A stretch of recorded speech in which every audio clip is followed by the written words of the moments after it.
Díire cho contribuo, Fáilte go dtí Global Impact. Hello from Vermont in the United States. Welcome to Global Impact. Hola, mi nombre es Sheila Escobar. Me encuentro en la ciudad de Guatemala. Bienvenidos a la conferencia de Impacto Global. مرحبا من اسطنبول واهلا وسهلا بجلوبال امباكت. مرحبا، معكم سوسن من شيكاغو فلسطين. أهلا وسهلا بجلوبال امباكت. Saludos desde Santiago, Chile, y bienvenido o bienvenida a Global Impact. Hello from White Plains, New York in the United States. Welcome to Global Impact. Pozdrowienia z Glasgow w Szkocji. Witaj w Global Impact. Hello from Charlotte, North Carolina in the United States. Welcome to Global Impact. Hello et bonjour from Alberta, Canada. Welcome to Global Impact. Hello from Montreal and welcome to Global Impact. Hello from Houston, Texas in the United States. Welcome to Global Impact. Hello from Lynchburg, Virginia in the United States. Welcome to Global Impact. Tēnā koutou katoa, nau mai hari mai ki te Global Impact. He mihi nui kia koutou mai I turanga nui a kiwa Aotearoa.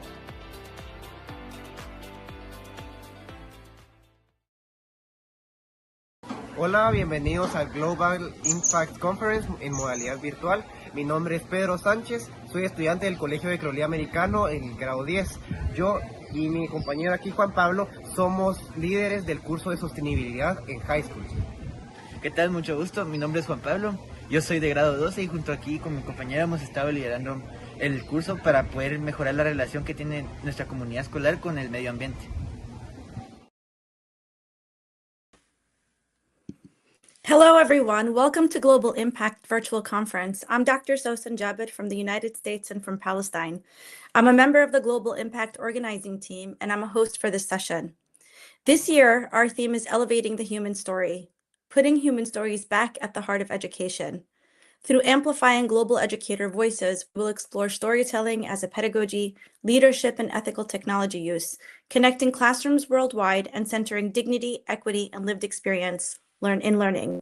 We wanted to begin with a message of peace in these turbulent times. As Global Impact, we believe that education is one of the most powerful forces for peace in the world. Across borders, languages, and cultures, we come together not to agree on everything, but to listen, to learn, and to build something better together. In a time where division is easy, we choose connection.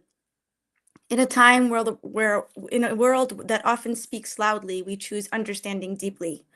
Each voice in this conference represents not just a country, but a commitment to compassion, curiosity, and shared humanity. Peace is not something we wait for, it's something we practice. Through dialogue, through collaboration, and through the work we do with our students every day, this is our global impact. I'm honored to be a part of the Global Impact community. Today alone, we have 34 presenters, 17 organizers working behind the scenes, all representing 22 different countries across 6 continents. And that doesn't include all of you, the incredible participants taking part in today's sessions.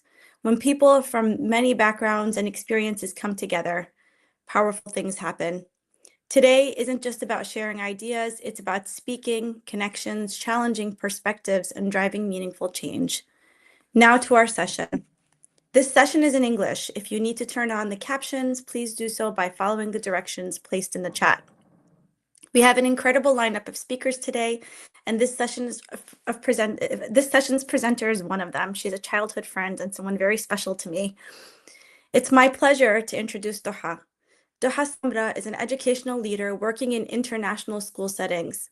Currently based in Qatar with over 25 years of experience in education, she has taught and led diverse cultural and linguistic contexts with a strong focus on student well-being, behavior systems, and inclusive school culture.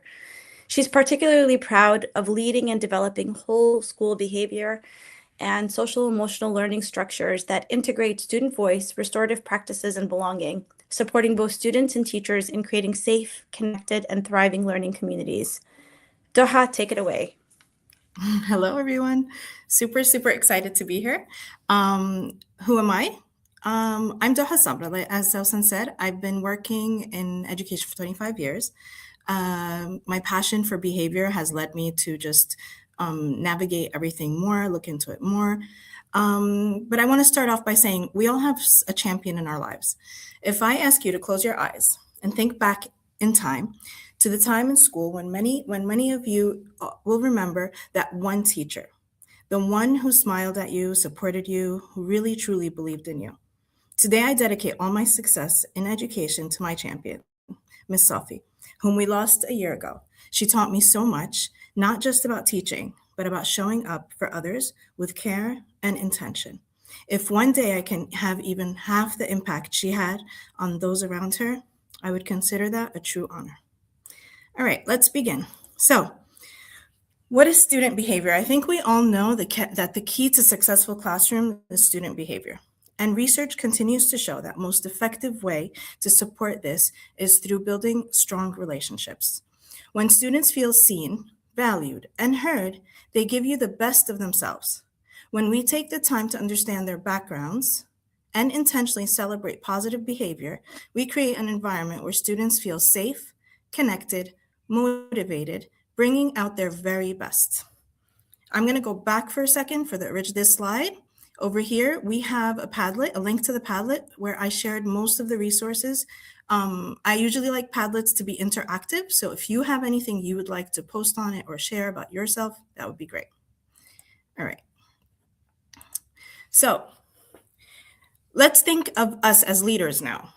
Let's take it from the leadership level. If you think about a school environment where you truly enjoyed working as a teacher or as a leader, it was likely a place where you felt appreciated, heard, and safe to make mistakes. The truth is, we are simply a bigger classroom. As leaders, we need to lead our staff with the same empathy, care, and intentionally that we use with our students. When adults feel valued and supported, they are able to bring their best selves to the classroom. And that is what ultimately impacts student learning the most. So what is behind the behavior? We know that every behavior, there is always something deeper. It's often a call for help. Is it challenging? Of course it is. I'm not undermining it. It's very hard to deal with impulsive behavior, to deal with it in the moment, to handle disrupting the classroom, especially when we have so much on our plate where we have to teach, we have a curriculum to finish, we have assessments to do. So it is extremely hard. But once we take that time to understand what's driving the behavior, it becomes more manageable. When we shift from reacting to understanding, we are better able to support our students in the way they truly need. So we can have issues at home, stress, unmet needs. These all link to the impulsive behaviors we see in our classrooms. Okay, but for today, I'm going to take you to a different scenario, let's say. We can talk for hours about behavior, but today I wanted to share this specific story, what it felt like working in the Gulf over the past few weeks, crisis mode, you can call it. Why is this important? Because today we're focusing on our downstairs brain. And while this may feel extreme, you can connect it directly to your classroom. We all go downstairs many times during the day, but during the crisis mode, it happens at a completely different level. Okay, I'm going to share a sound with you. It may feel unsettling, especially for those who recognize it, and truly apologize for that. But I want you to feel, even for one moment, what we've experienced here for the past 40 days. The moment an alert came through on our phones, warning of a possible missile or drone, and in that moment, you knew that it was followed with big, loud explosions. Now imagine this, while you're teaching your students online. Take a moment to think about the impact on the human brain and overall well-being. In that moment, survival mode takes over. The downstairs brain shuts down and the downstairs brain takes control.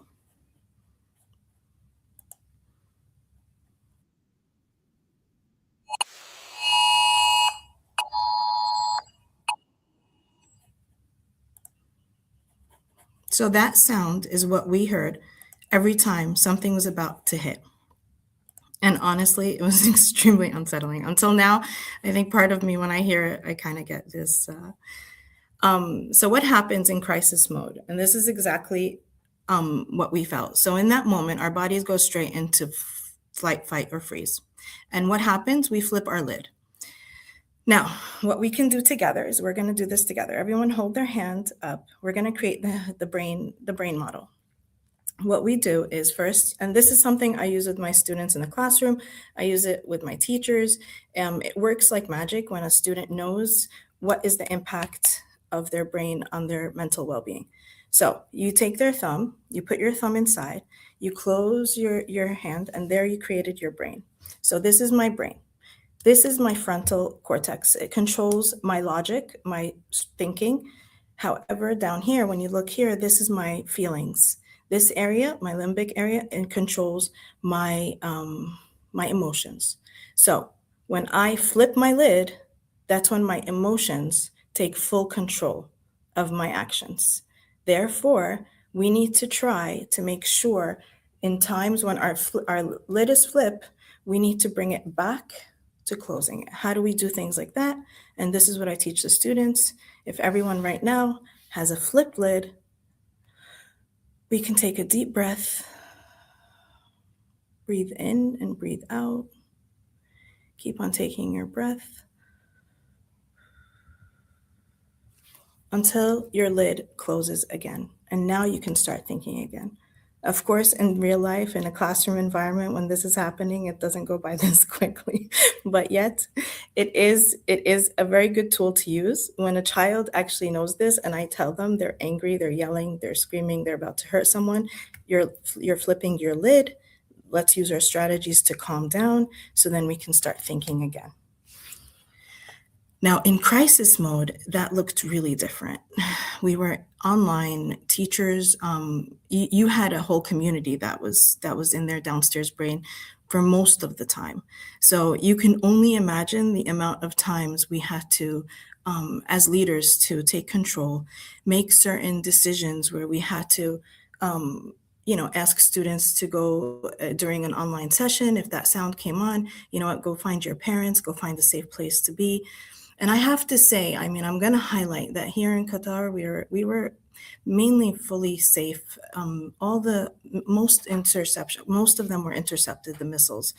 I can only imagine, and we received an alarm. So my head can't even think of places like Palestine or places like Lebanon where they don't receive those sounds. And they're constantly on this crisis mode. So it takes a lot to be able to, to be able to handle this. All right, so there's the downstairs brain model. It would be great if you try it. There's a child-friendly video you can you can watch with your students on the Padlet. It explains it really well and it really helps them. So showing this model to the students helps them understand the logic behind their reactions, and it helps them understand that they need to regulate their feelings. Teaching self-regulation in social emotional classes is one of the best skills we can teach our students. I even sometimes use this phrase with teachers, reminding them that we flip our lids too. Once they know that we flip our lids as adults, I think they could also bring themselves back. Okay, in a classroom, fight, flight, and freeze responses often show up as behavior. Fight may look like aggression, arguing, or defiance. Fight can appear as avoidance. Flight, can appear as avoidance, leaving the task, or withdrawing. Freeze may look like shutting down, silence, or inability to respond. Those are usually the hardest ones to find in the classroom, or actually they're the ones that we miss a lot in the classroom if they're quiet, but those students might have the most issues.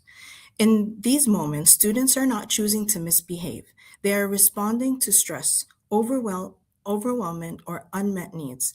Our role is to respond and not react. This means staying calm, offering reassurance, reducing demands when needed, and helping students regulate before expecting them to engage. Building relationship, using a calm tone, and providing predictable routines can support students in moving from survival mode back to a place where learning can happen. Does it take time? Of course it does. Does support need to be given at times? Yes, it does. Do admin needs to come into classrooms and remove students at times to help in this? Yes. So all these are factors that we know will happen in any school environment. So in classroom, we can support students by giving them simple, practical tools to understand and manage these emotions. Some of the tools that I've been using for years and have worked magic are zones of regulation. It offers many effective strategies. One of them is the size of the problem. I mean, this one, I encourage all teachers to put this in their classroom. I put it in my office. It really helps the child see how big their problem is and whether their reaction matches the size of their problem.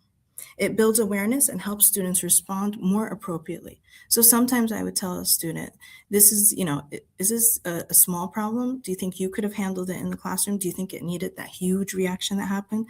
So it gives that reflection time where they can actually reflect on their actions and see what kind of choices they made during it. Another powerful tool is breathing techniques, like we just did when we had our hand flip lid. We had to breathe. It brought us down. It made us calm. So breathing techniques are extremely important to teach our students. It really helps them understand. And, teaching them explicitly is very important. De-escalation in language, very, very important. There are certain things that we say in a classroom where sometimes we don't notice. We say it as adults, we say it as leaders, we say it that really will make a huge impact on the child. So sometimes it's not, we want to focus on the behavior. Or we want to focus on the action. I can see that you're struggling right now. I can see that you're having a difficult time understanding, or I can see that you're really angry right now. Focusing and using explicitly these words helps the child understand that these are, this is the focus. It's the behavior and not you. It's the action and not you. So making them understand that they can change it. This is okay. We just need time. We need to fix it. So using specific words is very important, especially in defiance and refusal, and all these situations make a big difference. So you being calm. The other thing I also wanted to emphasize on is power struggles. Power struggles can take an incident from one level to the next. When an adult power struggles with a child, it becomes more of a win-win situation. Who's going to win? We're not focused on calming down or de-escalating. So making sure not to have these power struggles is extremely important. Once, as an adult, when I'm feeling at that moment that I'm not okay, that's when I need to call for help and say, someone come in here, take over, so that I can manage myself and then I can bring it back. Because breaking a relationship then can take a different toll on the student and the teacher. I'm a big fan of restorative practice. Restorative practice helps this child also understand what's happening. Having, after the incident, having mediation, fixing the repair, that harm that you caused, understanding what what happened, understanding that there were other people involved. It's not about just apologizing. It's about reflecting, understanding, and bringing the calmness to the whole environment afterwards. So what we're thinking, you want to ask students, like, what were you thinking about at the time? What have your thoughts been since the last incident? You want to make sure to reflect. These are also great opportunities when you start seeing patterns of behavior that are repeating with a student. So you want to make sure that this is when you start noticing, and maybe this child needs more interventions. They need a behavior check-in and check-out. They need some kind of behavior plan, so you can support them more. So seeing repetitive behavior always is a big sign of a specific plan needed to help the child.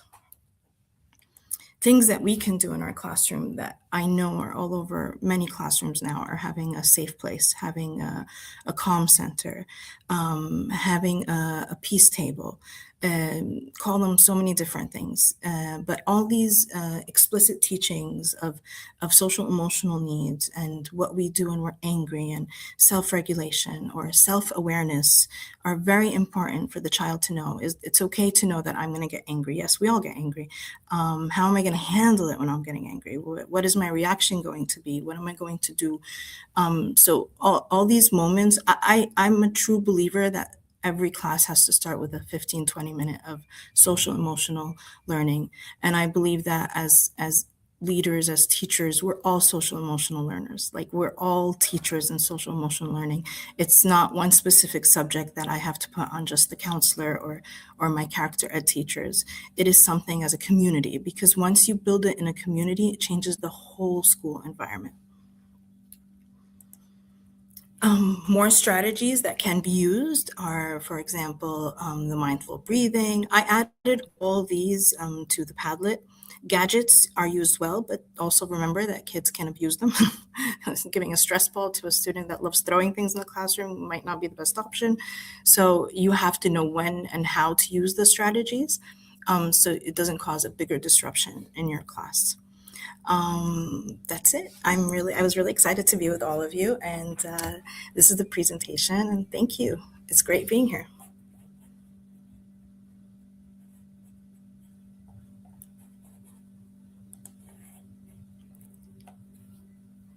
Can't hear you, Susan. Thank you. I was muted. Thank you so much for such a dynamic presentation. I love I think it's quotable, respond, don't react. And I love the theme of cultivating reflective students throughout your entire presentation. I think it's so important. The internal dialogue that people are having when they're in moments of like distress, regardless of what's causing it, is such an important thing. And just pausing to to create these reflective students and reflective teachers to think internally before you respond externally, and also like being very conscious of mapping yourself throughout a process of conversation. I think those are all amazing things, because the reality is that the world is happening to our students across the board. And so for us to have these tools in every school, I think, are super important. So thank you so much. I love the restorative practice as well. There were so many takeaways in a short presentation. So thank you. Thank you for that. It's a lot of information to be able to condense in one. Like, usually behavior presentations are maybe like 3-6 hours. I tried to like throw everything in. Well, you definitely gave us a lot to think about and consider. Thank you so much. Thank you for joining us, everyone, and thank you for sharing your expertise. We are going to go to our spotlight story. This year, we wanted to highlight incredible stories from around the globe of how educators are making a global impact in their classrooms. Our pre-recorded spotlight story is Lisa Gazan from the United States, and she'll explore the topic of stories of nurse educators teaching culturally sensitive care, challenges, mistakes, and successes. We would like to give you a moment to enjoy Lisa's presentation.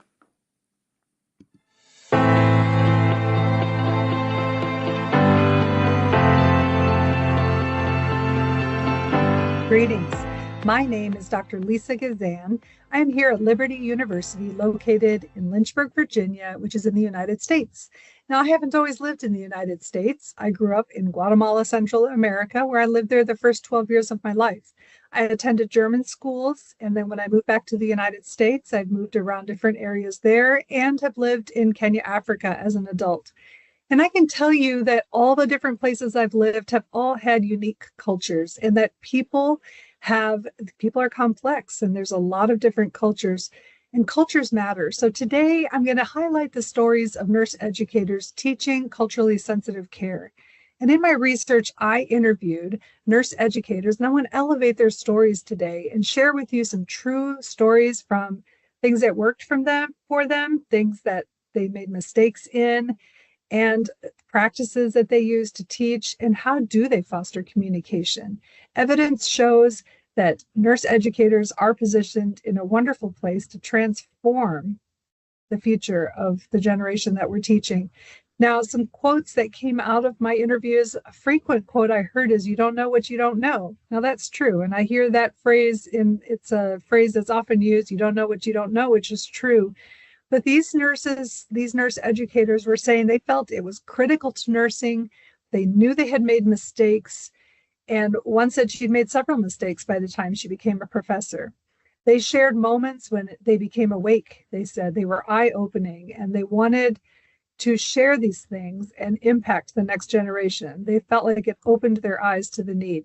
Now, I think of culture as a diamond. When you hold it up to the light, you look at all the different refractive influences, it helps us adapt our communication styles. It helps us build more intentionally a rapport and a connection. We can conduct better application to our assessments, our teaching, we can minimize our own bias, because we all carry that, and then we can enhance the connection and the actual patient care that we're giving. Now, these nurses and nurse educators knew they had made mistakes. They viewed it as critical. They had a fire in their belly. It was an intrinsic motivation. They talked about being brave as educators and needing to put it into the curriculum. They had personal moments that were just aha moments when the light bulb came on. One example I can give you was two of the nurses talked about calling protective services, the government agency, thinking that there was an abuse situation. One was a coining, and coining is a frequent practice in several cultures, and they saw burns on a child and called the protective services, and then were so embarrassed to find out that it was their mistake. I can think of another story, the Jewish patient who went hysterical because it's deeply rooted in her tradition not to have the fork touch the meat, the same fork touch the meat and the dairy. And this nurse was feeding the patient and trying to provide care. Even being cared for is culturally defined. So find out how your patient, how your student feels cared for. I talked about connecting and being able to collaborate with your patient. One example is a Muslim patient who was laboring and her baby was in respiratory distress. And they knew this. They called the on-call respiratory therapist, who happened to be a male. Now we have a Muslim woman patient delivering who could not have a male in the room. So they were able to collaborate with her and come up with a plan. They used a curtain. So as soon as that baby was born, they handed the baby over on the other side of the curtain to the male therapist, and the baby got the care that they needed. Another final story as far as moving intrinsic motivation to the nurse educator to teach is that the realization that people are admitted in the hospital for wrong reasons at times, like mental health. It's assumed it's a mental health issue when it was simply a cultural practice that had been misinterpreted. So these nurse educators felt like it needs to be integrated further into it. And this was very congruent with the literature. There's a strong echo for transformation. And there goes back to we need to be brave as educators to try new things and emphasize that the nurse's role is there on the front line. And we need to focus more on the diverse needs. They said it's as basic as learning how to use alcohol to clean the skin before we give an injection in an arm. We put the alcohol on it. That's a very basic skill. They feel like it's as basic. Learning culture is as basic as learning those things and learning how to give medications. They want intentional conversations and safe spaces. And this was a huge theme that came out in the interviews that I did. Putting yourself aside and being willing to learn, to dethrone yourself. Learn, have conversations with other students. Find out what their perspectives that they have. Find out from colleagues. They talked about lunch and learns, inviting grad students in from other countries to share and to learn from. Communities. I had a educator talk about they were looking at a community of Muslim women with their babies who were not bringing their children in for immunizations. And the students were the ones that identified that they were unable to find transportation. So they problem solved it, worked with the community, and identified drivers who were veiled Uber drivers in order to get the women there with their children to the clinic. So they got rid of that bias. I can think of the story of a colleague sharing with the students, and she was talking about bias and this very topic. And the students brought up the fact that when she came into the room, she greeted them as hello, ladies, instead of hello, students. And when there were males in the room, it made them feel uncomfortable. And so she changed her language in how she greeted them. And those are just small examples of how you can change and to connect and to be more relevant. One final story. One of the nurses went to a home to teach a Hispanic patient all about diabetic teaching. She did her usual traditional computer teaching and to eat lean vegetables and just completely disregarded the patient's diet and was not invited back. And so she had to apologize and said, I realize what I told you is irrelevant. Give me another chance. And that shows humility and the desire to grow and to learn. So call to action. I challenge you, foster humility, foster that openness, foster that safe space, because we as educators can create an environment where intentional conversations can happen. Students can do this. We can all learn from each other and learn in mutually safe spaces so that we can also be more relevant and continue to learn. Finally, I'm going to end with some more quotes. The nurses said we must be the voice of the voiceless and speak up for the vulnerable. And we all need to agree that this is important. We have got to take ownership of it. We can do better. I challenge you that we can do better. Listen to those voices, create those spaces. These are my reference pages, and I look forward to hearing from you. I have my email is here on the bottom, logazan@liberty.edu, and I hope you gained something from this. Thank you so much for listening.